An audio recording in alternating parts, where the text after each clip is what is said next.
Okay, everyone, it is now officially good afternoon because it is straight up noon. I'm Janelle Dobbins with the From the Land of Kansas program. I'm the marketing manager here at the Kansas Department of Agriculture. And I'll tell you, on Monday when I was talking to everyone, it was 56 degrees here. Today, with the wind chill factored in, it is 0. So with our nice 56-degree change here in our area, at least of Kansas, and I know a lot of you folks may be snow, ice covered, or at least pretty chilly. But we are super excited that you have joined us today for our Farmers Market Direct-to-Consumer virtual workshops. So we have a great week planned. We've already had 2 days, so this is our 3rd day. And today you're going to be hearing about meat and poultry, and then what the Kansas Value Added Meats Lab has to offer all of you. Tomorrow on Thursday from noon to 1, you'll have the opportunity to learn about SNAP, which is the Supplemental Nutrition Assistance Program from MarketLink, and also learning about the Double Up Food Bucks program. And then Friday is our big day. We start at 8:30 a.m. and go to 1 p.m. And we're going to have a keynote speaker, Brian Copham of the Colorado Department of Agriculture, and he's going to be talking about best practices for business success, such as pricing, displays, consumer action. We're also going to have a marketing official talking about marketing tips and tricks of how to engage with your consumers. We're also going to have someone from Vermont Law talking about identifying common legal risks and the best practices for managing them at farmers markets. We'll have someone talking from KDHE about the Kansas Senior Farmers Market Nutrition Program that I know lots of you participate in. And then we're also going to have a special discussion on vegetable production. So any of you who might also be doing vegetables, you'll want to make sure and join in for that. So thanks for taking time out of your day. Today, we do want to remind everyone, we do have some folks from out of state joining us, which welcome. We're always excited to have more folks join us, but we are talking very Kansas specific most of the day. So just remember that if you are selling in another state other than Kansas, we encourage you to contact your local extension office or Department of Ag for more details on specific regulations in your state. A couple of housekeeping items. If you guys have been on with us the last couple of days, you know them, but for the ones of you who might just be new today, we have keep all of your microphones muted unless you're needing to ask a question at the end when we open it up for Q&A. Also, if you have a question during the presentation, you can drop it in the chat box and we'll make sure and get it answered for you then. Or you can also raise your hand if you're wanting to ask it live during the Q&A time. The submitted questions are being covered by one of my coworkers, Dana Ladner, here at the Kansas Department of Agriculture. Also, anytime during the webinar, when you're asking a question, if you want to include your name, or if you're involved with a farmer's market or what part of the state you're in, that just might help us be able to answer some of those questions even better. The webinar is being recorded and will be posted online. You'll get an email next week with all the recordings. So if you have missed some things you wanted earlier this week, or if you're missing ones later this week, you'll be able to go back and watch those. If you are selling pet treats or live plants, we do have handouts and videos already posted on the website because those will not be covered during these days. So Dana will actually be dropping into the chat box that direct link, mainly the link she's going to put in there. If you just scroll down below the Register Now button, you'll see all of those handouts for pet treats and live plants. And also, if you registered by January 18th and requested to receive copies of the regulations for Kansas farmers markets, direct-to-consumer sales, or the food labeling or sampling safely, you should have received those copies in the mail. But if you registered after January 18th, those should be being mailed out in the next week or two. Or if you're realizing as I'm talking about this, that you want to get copies of these, we will be dropping in the chat box the information. You can just email us at the From the Land of Kansas at ks.gov email address, and we'll make sure and get those sent to you. And we do also have them online, and we'll be dropping that in, that if you go to the farmers market resources, scroll down to food safety and click in there, you can find all of those also there anytime you want to look at them. So I'm going to now turn it over to Londa Nwadike, and she's going to be starting a quick poll for us. Great. Thanks so much, Janelle. And we are very excited that you are all here today. And yes, we're glad that we're doing this online rather than in person today. Let me see, I'm going to make sure I got the right poll here. So today our poll is, since today is about meat and poultry products, we have a poll here. And if you'd like to complete it, so then we can just get a sense of who's in the room. or the virtual room, I guess I should say, to just get a better sense of what types of meat products you're selling. And this kind of also helps the presenters when they're answering questions and so on to have a sense of what products you're interested in. So I will let you keep filling that out. So, and you can do a multiple choice selection too. And feel free to put in the chat if there's something that's not listed that you want to list also. While you're filling out the poll, I can just briefly introduce myself. I think I said a little, but I'm a state extension food safety specialist for K-State Research and Extension. I also happen to work for University of Missouri Extension. And again, we're really glad that you all could be here today. And I'll just let a few more people fill out the poll. Looks like we're just about there. And great, thank you for putting into the chat as well, the things that you're interested in. And then we can be sure to ask questions about that as well. So, all right, so here is the results of the poll. So the bulk of you are interested in meat and poultry products direct to consumer, which makes sense that's the focus of today. Then we do have a lot of people interested in poultry products, the on-farm exemptions for poultry products as well. And then a few are also interested in selling wholesale to businesses also. So, and again, if you want to type anything in the chat that you're interested in, you can as well. And please feel free to ask questions as well. All right, I'm going to stop sharing the poll here. And we are now going to turn it over to Compliance Officer Mike Fink with the Kansas Department of Agriculture.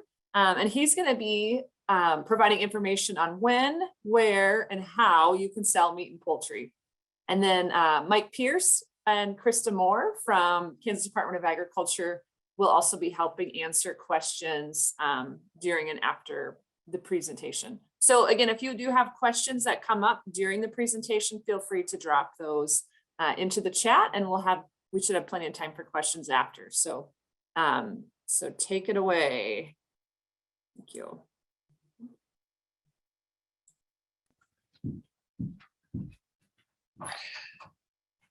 Hello, everybody. This is Mike Fink with the Kansas Department of Agriculture. I'm a compliance investigator. I've roughly been with the department for 21 years. With the KDA, we license meat and poultry people that wholesale, that produce animal food, that manufacture animal food, also that public warehouse, inspected custom slaughter and or processing facilities, and we also license brokers. You can visit our website for a list of available license, basically at https agriculture.kansas.gov divisions programs meat and poultry inspection registration. Once you've determined what type of license your business plan requires, complete the respective application. For application assistance or licensing questions, please contact the Manhattan office at 785-564-6776. You need to gather your business plan information and put you in touch with the area supervisor. The area supervisor will work with you to make sure your facility meets all licensing requirements, whether you need HACCP plans, building requirements, water tests. Once respect to the license has been approved, then you'll be able to start your operations. Again, KDA licensing guides, https:/ag.ks.gov, KDA services licensing guides, slaughter and or processing facility guides, food wholesale distribution guides. KDA new facility handbook can be reached at https:/agriculture.ks.gov/divisions programs meat and poultry inspection/registration. Underneath that, you can find building requirements, recommended physical standards, HACCP coordinators, much more. Wholesale and direct to consumer sales. We're going to talk about licensing, label requirements, wholesale guidelines, poultry exemptions, rabbit exemptions, and exotic species. Communication is important. Please communicate with the plant owners, express the intent of the product. If you plan to sell it at a farmer's market, wholesale the product.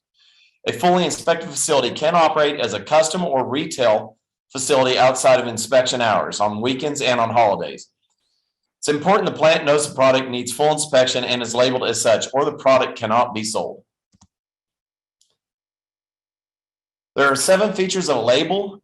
And these are all very important. And I recommend to anybody who is going to wholesale product, prior to removing the product from the plant, definitely open up a sack and look at it. Make sure it has the name of the product, and it has to be identified by species, beef, pork, or chicken. It needs to have the mark of inspection. Somewhere you're going to see a circle that says KDA inspected and passed. The third thing is going to have the ingredient statement if it needs it, if it's multi-ingredient. The fourth thing is going to be a safe handling statement. The fifth thing will be a net weight statement. The sixth thing is going to be a safe handling instructions. And the seventh is a signature line. Now with the net weight statement, you have a few options. The plant can actually weigh it for you and write it in there if you wish, or print it. Or you can actually buy a certified scale and you can actually hand write that on the label. That's the one thing by law that can be handwritten on a label, is the net weight. The signature line is also whether it's the plant's physical address or if it's your physical address. A license is required if you sell any prepackaged meat and or poultry products by the piece, either directly to the end consumer or wholesale it to a retail location. Examples include meat bundles, hamburgers, steaks, various cuts, etc. It's only a $25 registration fee and it runs for the calendar year. A license is not required if you are actually selling the live animal on the hoof, basically quarter halves and wholes to the end consumer. If you're using a custom plant, that the animal actually needs to be sold prior, the live animal has to be sold prior to arriving at the facility.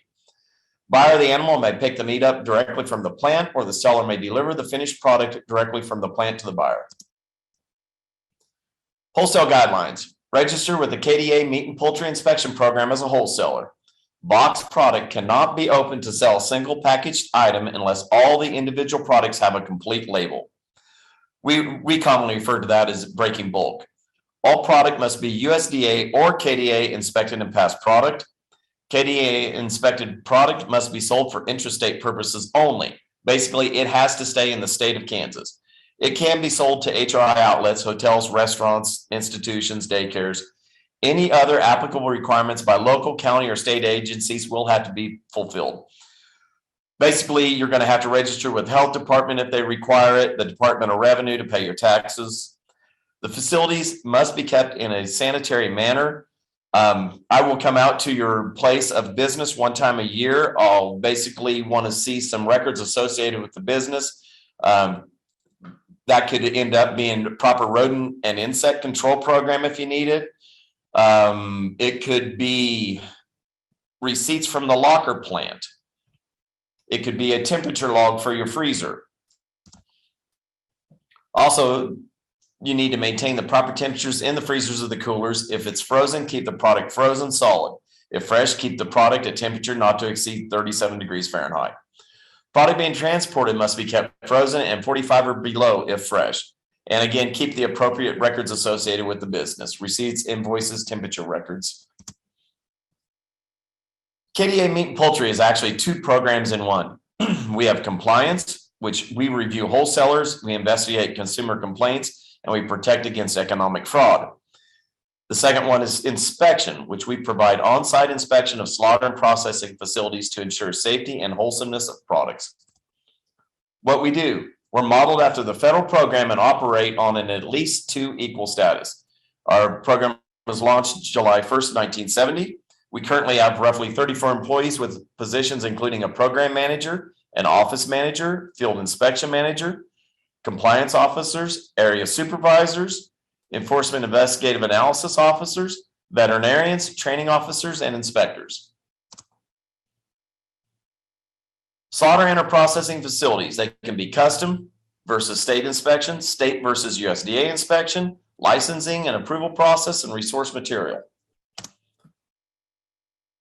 If you have a fully inspected facility, the animal is slaughtered and processed under inspection so the end product can be sold and it bears a mark of inspection. If it's custom slaughter and processing, animals delivered by the owner, which go back to the owner for their own consumption. The product cannot be resold from a custom facility. So if it's custom, it's going to say not for sale on it. That's exactly what that means, is not for sale, and it's to be used by the owner of the animal. Now, if it's custom or a retail exemption, It's the same as a custom plant, except the plant buys an inspected product to be processed and sold through the retail case to the end consumer. Federal versus state inspection. Federal inspection is conducted by USDA FSIS employees. The product allowed to be shipped and sold intrastate. So anyway, it's going to go state to state, or it can stay in the state. It operates under what we call the Federal Meat Inspection Act, the FMIA. Now, state inspection is conducted by the KDA meat and poultry employees.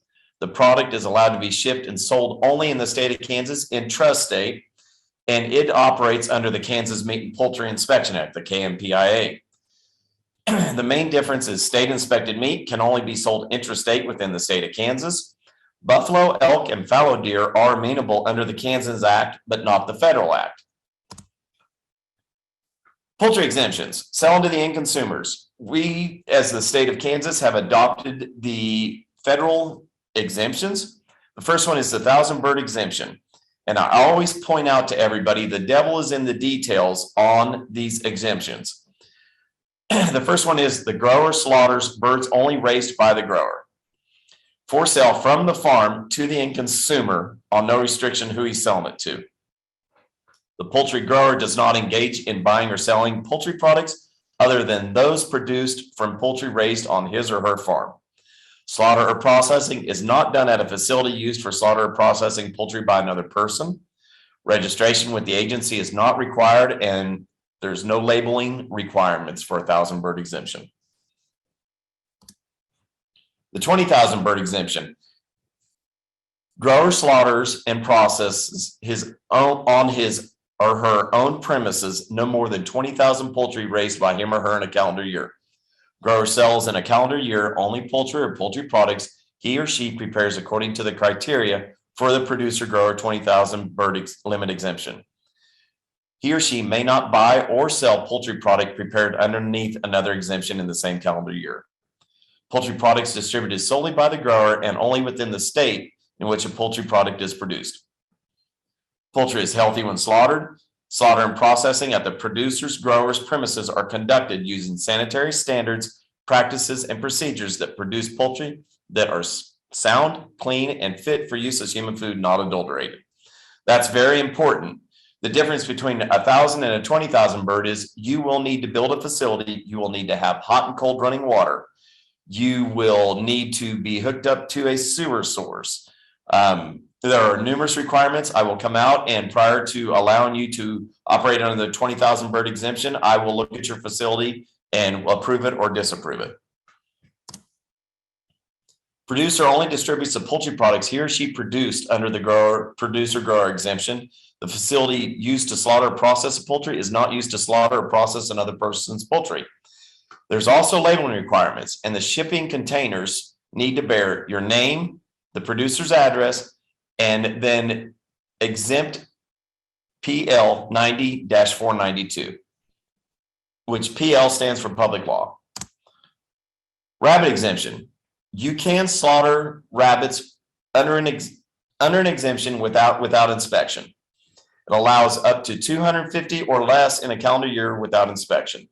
No registration is required. Inspection takes place on a complaint basis. So if you do sell your rabbits and I get a complaint, I'm going to come out and I'm going to look at your place and I'm going to do an investigation to see what we can do to stop from an adulterated or possibly misbranded rabbit in our commerce.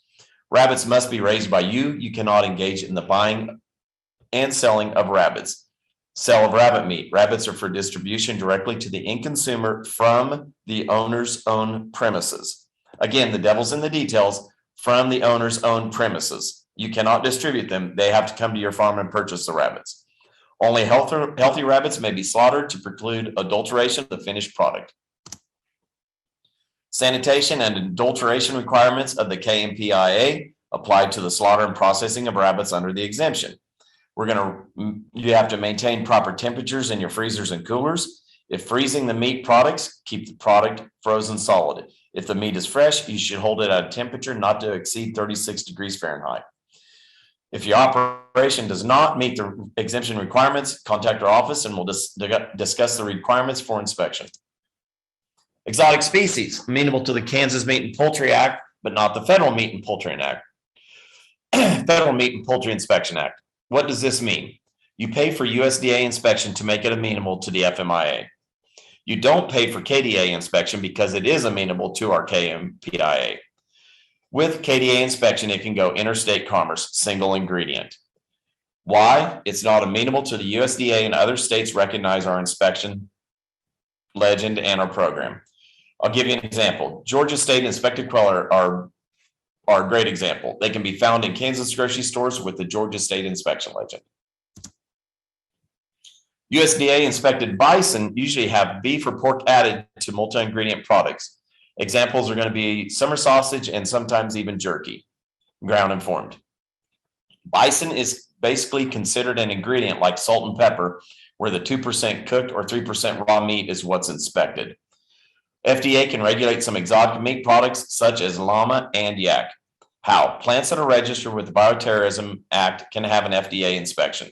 Who does the FDA inspections in Kansas? The Kansas Department of Agriculture, Food Safety, and Lodging Program has their FDA credentials.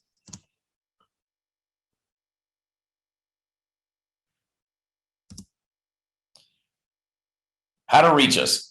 The Manhattan office, you can dial 785-564-6776. You can also go to our website, which is agriculture.ks.gov, or you can also go to the USDA website, which is www.fsis.usda.gov. Don't hesitate to contact our office if you have any questions. Thank you for your time and take care.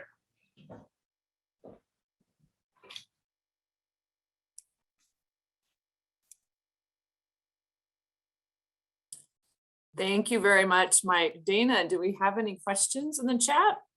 We do, Londa. We had one come in right away at the beginning, and it talks about beef jerky and what the regulations are for beef jerky. So if somebody on the meat and poultry team wants to handle that, that would be great. And as those that are participating, think of some questions. If you want to go ahead and put those in the chat, we'd appreciate that. Well, if we've got about 2 hours, we can talk about beef jerky pretty much all day. A lot of our plants, as you can tell, they've got some age on them, and their equipment was not able to monitor temperature and humidity and things that are required for beef jerky. But hang tight. We've got plants that are actually, due to some grant money that's out there, or maybe their own pocketbook, we're getting plants that are getting new smokehouses in. So if they weren't able to do it before, they might be able to do it now.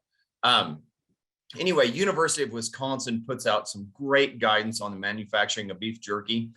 It requires a lethality step. It requires a drying step. You have to have a moisture protein ratio.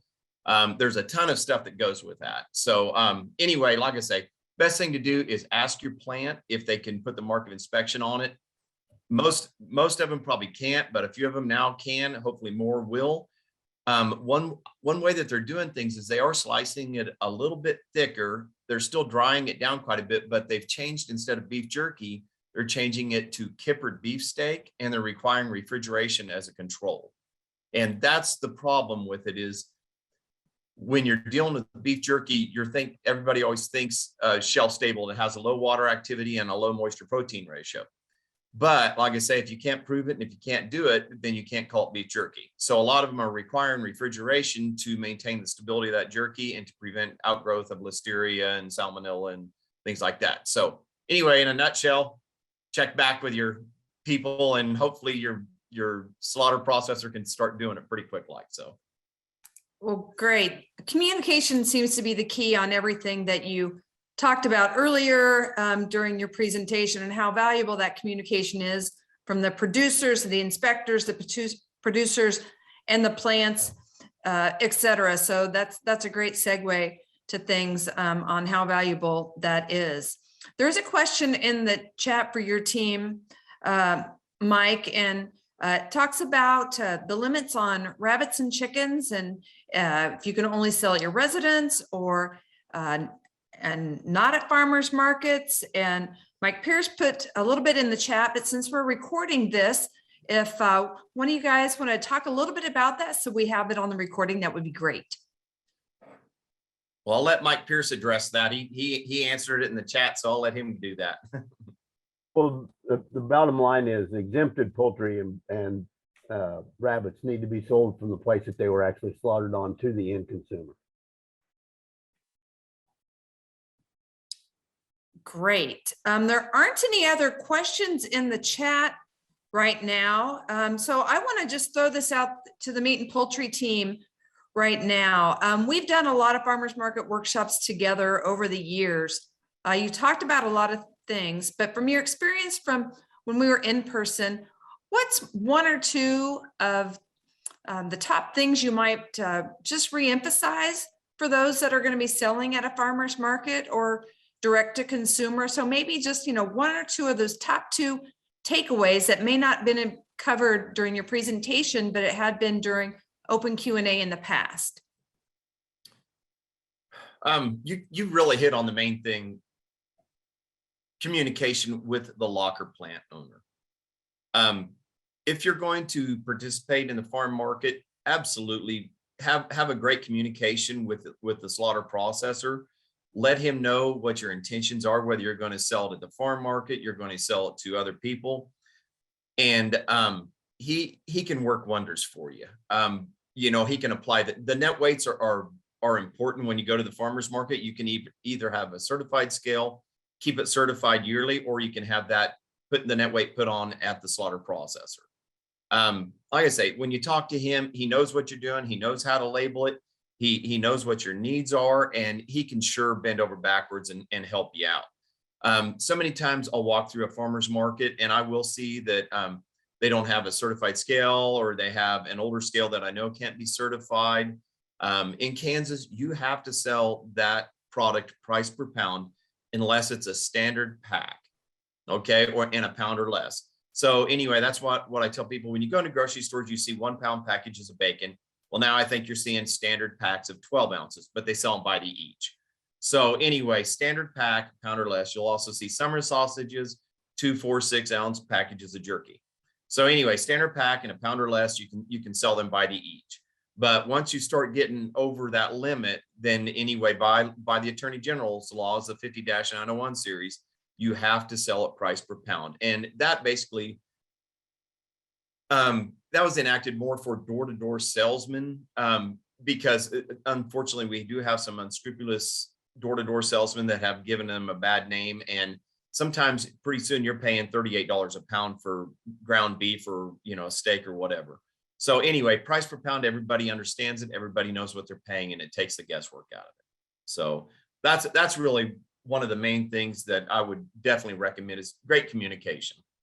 Great. Mike Pierce, do you have one you want to throw in on a really great takeaway from in the past when we had some in-person conversations? I'd say the two things. Mike touched on it quite a little bit about the net weight thing and having certified scales or getting the plant to actually put the weight on there. I think that's one of the biggest struggles for direct sales. The other one is the labeling issue, and the labeling can be fairly complicated, but I would just encourage you to do the same thing that Mike said. Communicate with the plant, and if the plant has any questions, don't hesitate to have them or yourself reach out to us, and we'll be glad. There's multiple ways to get that product labeled, so we have multiple ways we can work with you on that, and we'll be glad to do it. So, but I think those are the two main things. Yeah, and kind of like what I said in my presentation also, by all means, when they bring that product out, even if it's in a sack or whatever, look into that sack and pull some of that product out, and at least at a minimum, make sure it has the mark of inspection on that. And one of the regulations I recommend to everybody, it's 9 CFR 317.2, and it actually is the parts of the label. And I know that's a mouthful, but anyway, it's important. When you open that sack, if you don't see a mark of inspection on that, stop right there and tell somebody, hey, this should have been inspected and passed. This should not have said not for sale. Because if you take it from the plant, there's absolutely nothing nobody can do for you at that point in time. And pretty soon I find it at the farmer's market, it says not for sale.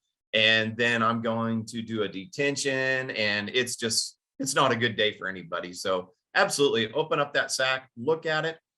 By all means, everybody has a smartphone these days. Take a picture of that product, and 785-249-1152 is my cell phone number. Send me a picture of that product and we'll sure have a discussion about it. Got it. And you and your whole team have mentioned the need for those certified scales. And for those that are participating, this is just a reminder that you can get your scale certified as a benefit of being registered for this webinar series. So that's a great thing. Goes hand in hand with what you're saying. And you can email the From the Land of Kansas crew at fromthelandofkansas@ks.gov to sign up for that sales certification. And also yesterday's webinar had a piece from our weights and measures team on that. So you can also, if you didn't catch it yesterday, you can go back and listen to it with that. So I think that's great. I don't have anything else with that. So we'll just turn this back over to Londa and the team and go from there. Great. Thanks very much, everyone. And yep, I see Mike's contact information is in there. Thank you, Janelle, for sharing that too. So thanks, everybody. Go ahead, Dana. Londa, can we flip over to Krista for just a second? She, with the meat and poultry team, she had a couple things she wanted to put in before we transitioned over to Dr. Boyle. Thanks, Dana. I just want to interject real quick. There are many different poultry exemptions that are available that somebody can operate under as far as slaughtering and processing the birds at your farm. And different ones allow you to only sell from the farm. There are some exemptions that allow you to slaughter and process the birds and then also take those to the farmer's market to sell them. So there's a lot of different options out there. Like Mike said, you can only operate under one exemption a year, but give Mike a call if you're not sure what exemption that you fit under, but you know what you want to do. So just give Mike a call. The second thing I wanted to touch base on is the beef jerky. If you're wanting to make beef jerky, if you're wanting to process beef jerky and sell it yourself, but you're not sure where to start, if you want to just make the beef jerky and sell it directly to the end consumer, that would be regulated under our food safety and lodging program. And I know Adam Inman is here today. He's the assistant program manager. Contact our food safety and lodging program to figure out how to go about doing that, just to sell the beef jerky to the end consumer, and they can guide you through those steps. If you're wanting to process beef jerky yourself and want to get it into like convenience stores, retail locations, restaurants, if you're wanting to wholesale that product, get in touch with our inspectors. You can get in touch with Mike Fink or our main office line, and we can kind of guide you on what you need to come under inspection. So there's kind of two different avenues for beef jerky, but don't hesitate to reach out to our programs and we can kind of give you some more information on that. So Dana, that was all I had. So Londa, take it away. Great. Thanks very much, Krista and Mike and Dana. That was great. Very helpful. And yeah, there's been a lot of good resources put in the chat too. So please, feel free to refer to all those resources after today, and you can get more information. So next we're going to have Dr. Liz Boyle with the Kansas Value Added Meats Lab at Kansas State University is going to be giving a presentation. And I know that she'll be covering there she is. Great. Nice to see you, Dr. Boyle. And her presentation will be covering some of the resources that she can provide to meat processors as well. So thank you very much. I'll turn it over to that presentation.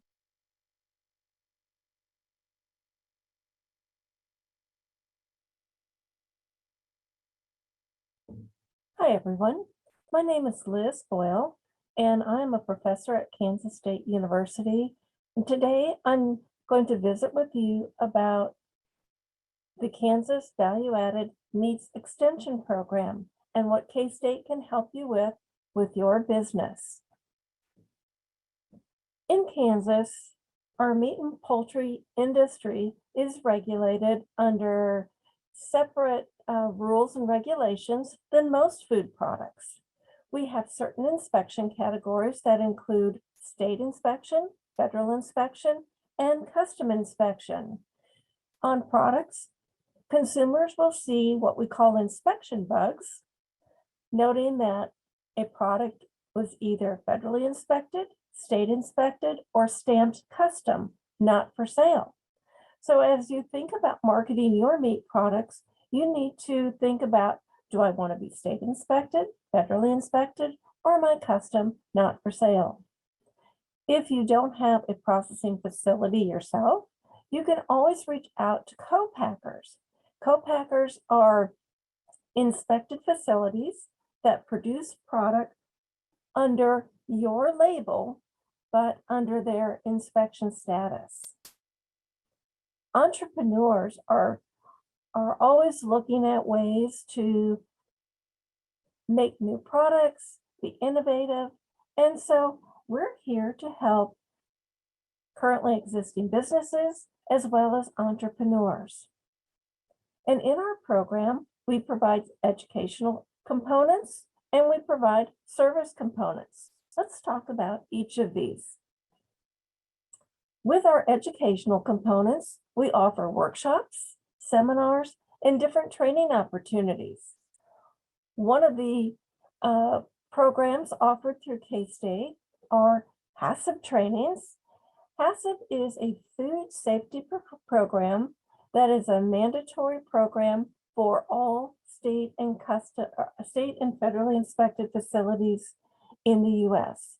So this food safety program, in order to write a HACCP plan, an individual needs to be what we call a HACCP trained individual. So we provide accredited training so that people can become HACCP trained, and we offer classes in Columbia, Missouri, Olathe, Kansas, and Manhattan, Kansas.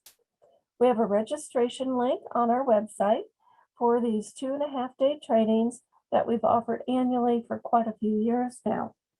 Sometimes companies are interested in, we just have enough people in our company and we want to bring you in to teach HACCP to our company. And we have done that on many occasions as well. For those who are interested in learning more techniques, hands-on opportunities with why do we add salt to meat products? What does this function of salt, what does it do? Or what are the new innovations in processing? Or how can I learn from another processor to make award-winning products? So every spring we've been offering what we call the Midwest Meat Processors Workshop. That's held in Manhattan in conjunction with the Kansas Meat Processors Association Annual Convention. It's a great opportunity to see what other processors are doing and to learn from experts.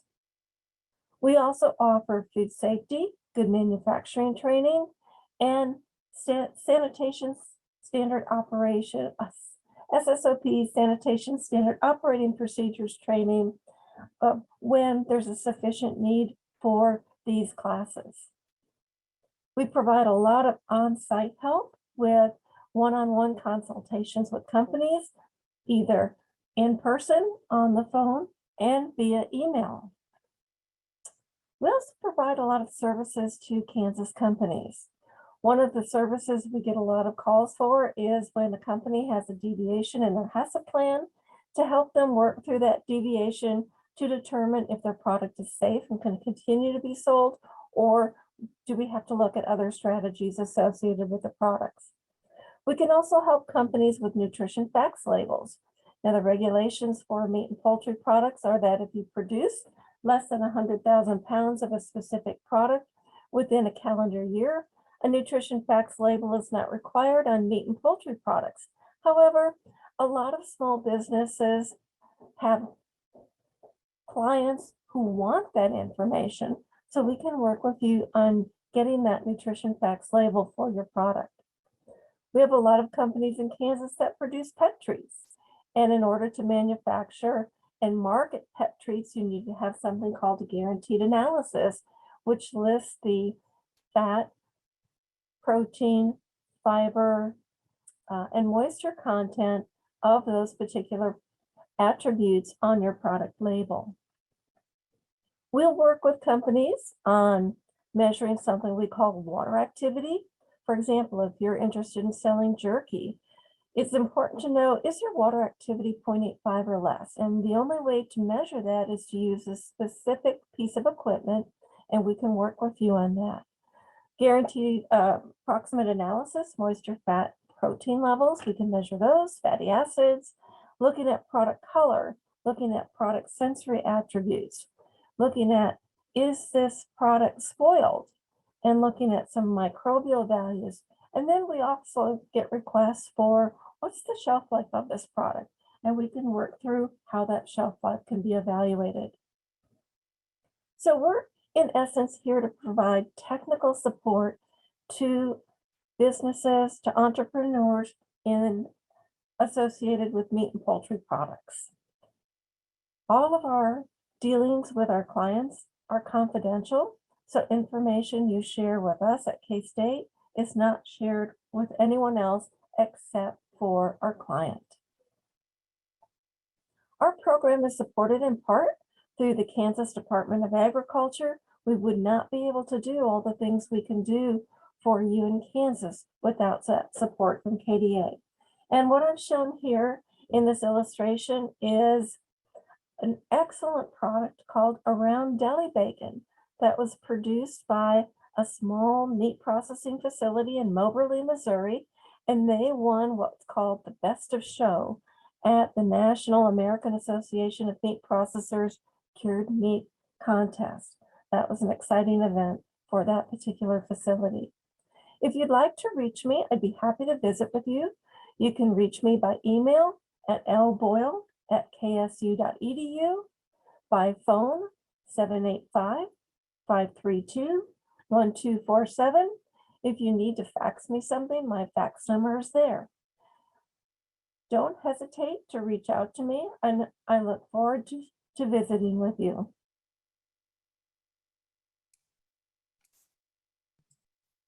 Great. Thank you very much, Dr. Boyle. And I'm going to turn it over to Dana to handle our question and answer. Thank you.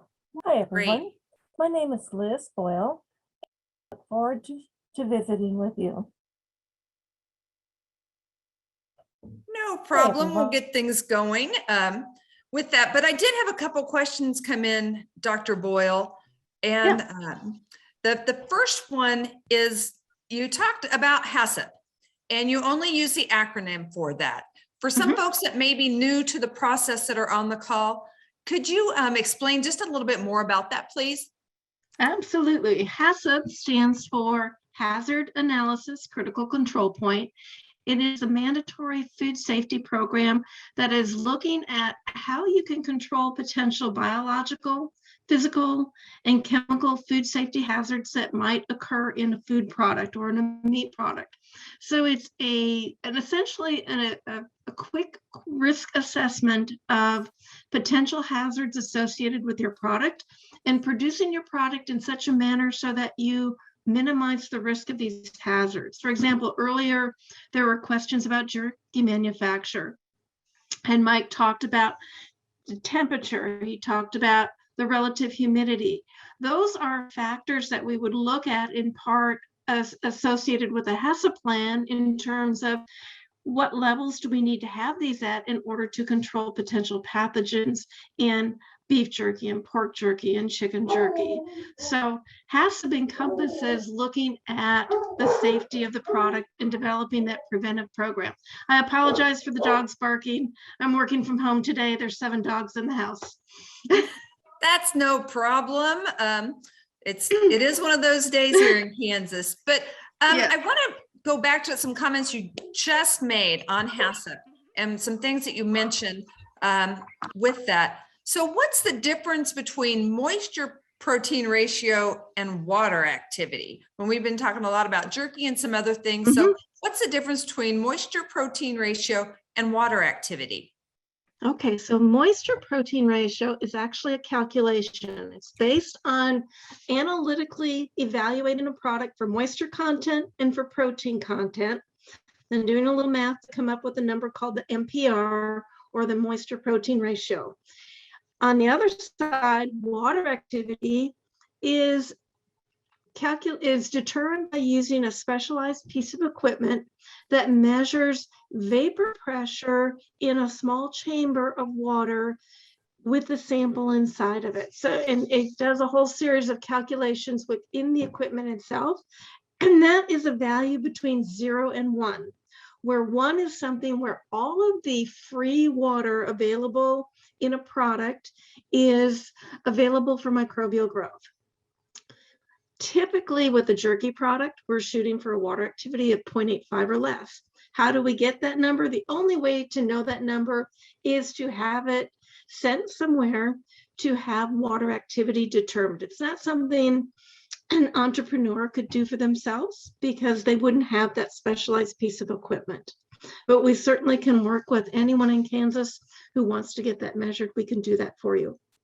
Well, great. I mean, you guys offer so many services through the Kansas Value Added Meat Lab, and we have all kinds of participants on today and those that will be viewing the videos in the future. I have a question though. Does your team help restaurants or grocery stores with their specialty meat products? Yes, we do. We've worked with a lot of companies in the past, and we've worked with entrepreneurs, we've worked with retailers, we worked with grocery stores. I just visited with a grocery store in Kansas City, or actually a restaurant in Kansas City 2 weeks ago that's making special artisanal style products and how they can produce their products safely for their restaurant. So yes, if it involves meat and poultry, we will work with you on those products. Well, great. With that, the team putting together today, we don't have anything else in the chat that has come up, but if any of those that have presented today want to have any additional comments, that would be great. If not, I'll turn it back over to the planning team. Thanks, Dana. So as Dr. Boyle was saying, they offer lots of opportunities for testing and everything. And if you happen to be a member of the From the Land of Kansas program, you do get discounts through the Kansas Value Added Meats Lab and then also the Kansas Value Added Foods Lab, which actually spoke on Monday during our presentation there. So if you have any questions on if you have that benefit or if you're wanting to get that benefit as a From the Land of Kansas member, you can always email myself or Sammy Gleason, and I'll shoot that into the chat box at our From the Land of Kansas at ks.gov email address. But we really appreciate you guys joining us today. I don't see any other questions coming in the chat, so we're going to kind of wrap it up. But remember, at the conclusion of the webinar series here on Friday, we will be sending out an email with an evaluation survey. I know it's not everyone's favorite thing to do, but we really would appreciate it if you fill it out because it helps us know what questions you guys have, what speakers you want us to have come speak on different topics. If you're wanting to learn about marketing, if you're wanting to learn about pricing, all of these things are off the surveys from each year. So if you can fill that out, we would appreciate it. It does really assist us in our planning. And then as a reminder, you'll also get a link with all the recordings. So if you've missed this one or you're saying, oh, I wish I could have listened to on Monday to hear what they had to say, or I wanted to listen about certified scales, you will get that email next week with those links. And we do want to thank our folks who have definitely helped fund this for the whole week. So the Kansas Center for Sustainable Agriculture and Alternative Crops, the Kansas Sustainable Agricultural Research and Education Program, K-State Research and Extension, and the Kansas Department of Agriculture have all helped fund this series this week.